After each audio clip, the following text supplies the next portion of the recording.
आप मजाक के अलावा आप उससे थोड़ी बहुत बॉलिंग भी करवा सकते हैं, उसको एकदम से निकाल दिया आपने। मुझे समझ नहीं आ रहा कि आपके पास रोना यही है कि मिडिल ऑर्डर के बैट्समैन नहीं है। अब शान मसूद भी मिडिल ऑर्डर में खेलना शुरू हो गए हैं, मुझे लगता है वनडे में वो भी सूट करते हैं, ये भी सूट करते हैं। कल वैसे कराची की वाइट्स की टीम ने बड़ा मायूस किया, उसने बिल्कुल ऐसी बैटिंग की जैसे पाकिस्तान की नेशनल T20 टीम करती है। एक भी बैट्समैन नहीं रुका, ना सऊद रुका, ना शान रुका, ना अब्दुल्ला फजल रुका, ना दानिश अजीज रुका। 12-12 10-10 ओवर बाकी थे, फिर भी जो आ रहा है दानिश अजीज तो इतना अच्छा प्लेयर है, निकल के वो शॉट मार रहा है और स्टंप हो गया। शान मसूद कैच दे के चला गया। सऊद तो पता नहीं बिलोंग करता भी है T20 के नहीं, इतना अच्छा प्लेयर है। उसका अपना रेड बॉल का करियर भी खराब हो गया कि पिछली 3 सीरीज वो तो क्वालिटी बैट्समैन है रेड बॉल का, एकदम से वो रेड बॉल में भी पीछे चला गया। क्या वो बहुत ज्यादा T20 क्रिकेट खेलने की तरफ चला गया कि उसका रेड बॉल भी खराब हो गया। तो ये चीजें छोटी छोटी चीजें हैं जिसके लिए एक हाई परफॉर्मेंस मैनेजर होना चाहिए जो एक एक प्लेयर का अहाता करे कि क्यों हमारे प्लेयर आगे पीछे होते हैं। शायद साहब ये चीज ना मुझे नहीं समझ में आती, सारे उनके प्लेयर्स जो हैं, most of them I would say, जो रेड बॉल के भी जबरदस्त प्लेयर्स हैं, वो पूरा 2.5 महीने की IPL खेलते हैं और उसके बाद फिर जब वो गेयर शिफ्ट कर लेते हैं, जब टेस्ट में आते हैं। माइंडसेट की बात है। हमारे प्लेयरों का अपना माइंडसेट भी इस तरह होना चाहिए कि उनको जैसे स्विच करना पड़े वो स्विच करें। बहुत से मुल्क ऐसे हैं, जैसे इंग्लैंड है, इंग्लैंड बहुत से प्लेयरों को रेड बॉल के अलावा नहीं खिलाता, चाहे कितने भी अच्छे हों। ऑस्ट्रेलिया भी रेड बॉल के बहुत ही उनके सेलेक्टेड प्लेयर्स हैं जिनको वो वाइट बॉल की तरफ नहीं लेके आते। तो आपको भी ऐसा करना पड़ेगा,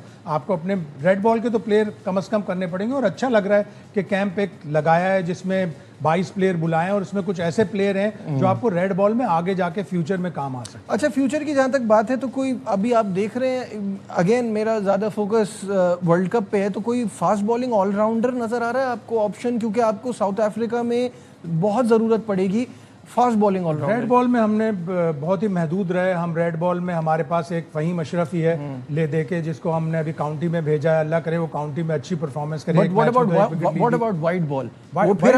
फिर उसी पे जाएंगे? वाइट बॉल में ही उसी पे जाएंगे, इसलिए कि आपने इतने अभी तक ऑलराउंडर अपने डेवलप नहीं किए।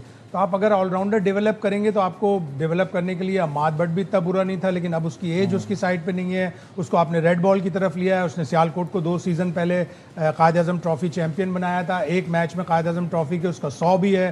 तो आप उसको रेड बॉल में अपने साथ रखें। आमिर जमाल भी आपके पास है, फ़हीम अशरफ भी है। इन 3 में से आप किसी एक को, लाइकली तो यही लग रहा है कि फ़हीम अशरफ को ही आप पेस बॉलिंग ऑलराउंडर डेवलप कर सकते हैं। उसके बाद तजर्बा भी है। बिल्कुल ठीक है, जो भी कैंप्स की अपडेट्स आएंगी आने वाले प्रोग्राम में आपके साथ शेयर करेंगे। फिलहाल बढ़ते हैं, अभी शाहिद साहब ने थोड़ी देर पहले कहा वो जो 150th टेस्ट मैच था लॉर्ड्स का, वो एक ही मैच, लेकिन उसमें थोड़ा सा मौसम और कुछ ख़राब पिच ने मज़ा ख़राब किया। इंग्लैंड ने कामयाबी तो हासिल की 115 रन से, लेकिन जहाँ तक स्पिनर की बात है, एक ओवर भी स्पिनर ने नहीं कराया। तो ये भी इस मैच की एक यादगार चीज़ रहेगी।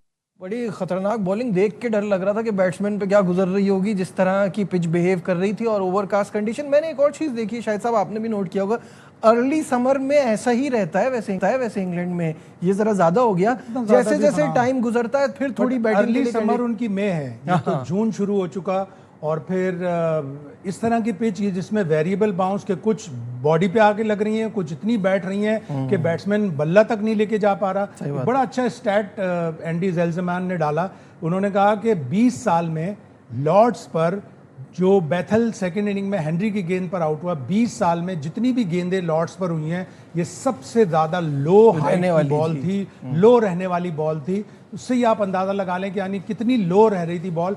और जिस तरह इस रिपोर्ट में कहा कि Kane Williamson, Joe Root, Harry Brook, Stokes, Daryl Mitchell, Tom Blundell, जिसने पिछले 4 साल पहले एक सेंचुरी ज़बरदस्त बनाई थी, उस टाइप के बैट्समैन इस पिच पे स्ट्रगल कर रहे थे। रचिन रविंद्रा दोनों इनिंग्स में वो फ्लॉप हुआ। तो उस टाइप के बैट्समैन अगर स्ट्रगल करेंगे तो इसका मतलब है कुछ ना कुछ मसला है। और तो MCC ने भी माना। और अब ये मैच रेफरी एंडी पाइक्रॉफ्ट हैं जो पाकिस्तान के ऊपर तो बड़े जुल्म ढाते हैं। अब देखना है कि वो इंग्लैंड के ऊपर कैसा जुल्म ढाते हैं, कि इस पिच को क्या रेटिंग देते हैं। अगले हफ्ते आएगी तो पता चलेगा। फिलहाल ये सिचुएशन देख के मुझे तो हमारा जो टूर है उसकी फिक्र हो रही है, हमारा क्या होगा वहां जाके। हमारा टूर लेट समर में है, 19 अगस्त से पहला टेस्ट मैच है। अगस्त और सितंबर में फिर भी काफ़ी ड्राई होता है, थोड़ी गर्मी भी होती है, शायद हमें थोड़ा सा फ़ायदा हो, लेकिन हमारी बैटिंग कौन करेगा वहाँ? बैटिंग का ही तो असल मसला ये आ रहा है ना। जब Williamson, Mitchell, Rachin Ravindra, Tom Latham इस टाइप के बैट्समैन नहीं चल पा रहे, तो हमारे पास इतने क्वालिटी प्लेयर तो है भी नहीं। हमारे प्लेयरों में अगर इमाम सेलेक्ट होता है तो इमाम पहले इंग्लैंड में खेला है, बाबर सेलेक्ट होंगे, बाबर खेले हुए, रिजवान पहले खेले हुए, काफ़ी से ज़्यादा हमारे पास ऑप्शन नहीं है। मेरे ख्याल है सलमान आगा भी पहले इंग्लैंड में नहीं खेला, टेस्ट मैच नहीं खेला कभी। तो लेट्स सी क्या होता है, बस देखते हैं इस कैंप से फायदा अजहर अली और असद शफी को बुला रहे हैं। चले ये तो वैसे अवेलेबल है, हाँ, वो तो अवेलेबल है, बिल्कुल ठीक है। क्रिकेट पे काफ़ी बात हो गई और अब दुनिया का सबसे मकबूल तरीन खेल और उसके बड़ा event FIFA world cup is just around the corner. सिर्फ 3 दिन बाकी रह गए हैं। शायद साहब इससे पहले कि आप बताएं मैं बता देता हूँ, मेरी फेवरेट इस वक्त फ्रांस लग रही है मुझे, क्योंकि स्टार स्टडेड है, एम्बापे का क्या ज़बरदस्त वक्त चल रहा है, और साथ में स्पेन उनका रिवायती टिकी टाका, और साथ में वो अब बड़ा एग्रेशन के साथ उसको लेके चलते हैं आगे। क्या कहते हैं? यही 4-6 टीमें होती हैं जो स्टार्ट करती हैं एज फेवरेट। फ्रांस हो गई, स्पेन हो गई, जर्मनी हो गई, अर्जेंटीना हो गई, कुछ थोड़ा पुर्तगाल की टीम भी अच्छी लग रही है। पिछली दफ़ा हमने विश की थी कि मैसी बगैर वर्ल्ड कप जीते ना जाए, तो वो जीत गया। अब मेरी विश ये है कि अल्लाह करे 41 साल की उम्र में तकरीबन वो और एक स्कॉटलैंड का गोलकीपर, ये सबसे ओल्डेस्ट प्लेयर होंगे इस वर्ल्ड कप के। अल्लाह करे रोनाल्डो भी अगर रिटायर हो तो वर्ल्ड कप के साथ।